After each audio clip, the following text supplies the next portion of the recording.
இன்றே டவுன்லோட் செய்து உங்கள் ஃபேவரட் ஷோக்களை என்ஜாய் பண்ணுங்க.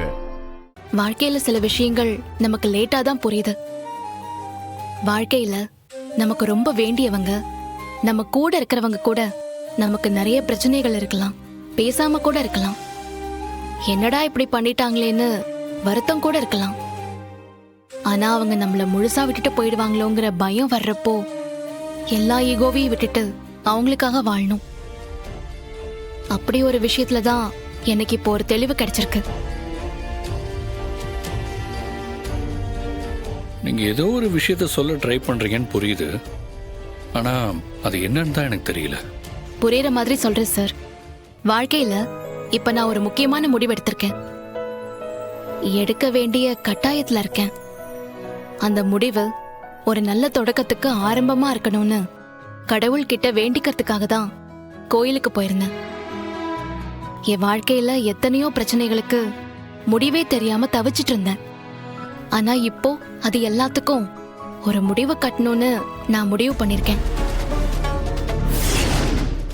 என் லைஃப்ல நான் ரொம்ப மதிக்கிற ஒருத்தர் நீங்க. நான் நினைச்சதெல்லாம் நல்லபடியா நடக்கணும்னு என்ன ஆசீர்வாதம் பண்ணுங்க சார். பாரதி, என்ன பண்றீங்க? ஆசீர்வாதம் பண்ணுங்க சார்.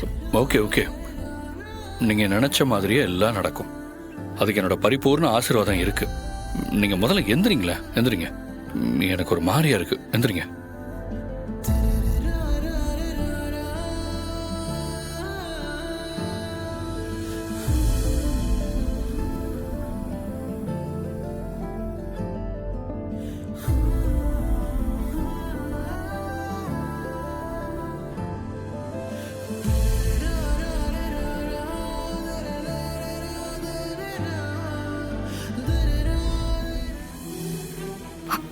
ஆனா இன்னைக்கு இவ ஒரு முடிவோட தானே இருக்கா. ஆதி வாழ்க்கையில இருந்து என்ன மொத்தமா துரத்திட்டு பவானி யாருங்கிறத ஆதிக்கு தெரிய வைக்க போறான்னு நினைக்கிறேன். போச்சு, எல்லாம் போச்சு.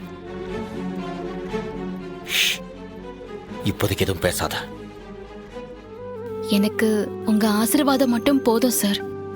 நான் என்ன நினைக்கிறேனோ அதெல்லாம் கண்டிப்பா நடக்குங்கிற நம்பிக்கை எனக்கு இப்ப வந்துருச்சு சார். பாரதி, நீங்க நினைக்கிற விஷயம் நல்லபடியா நடந்தா சந்தோஷப்படுற ஆள் நான் தான். நீங்க இப்படிலாம் பேசி இப்பதான் தடவையா கேட்கிறேன். அப்படி என்னதான் முடிவு எடுத்திருக்கீங்க?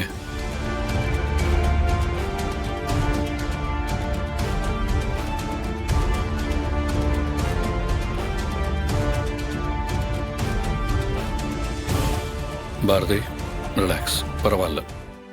என்கிட்ட எதுவும் சொல்ல வேண்டாம்.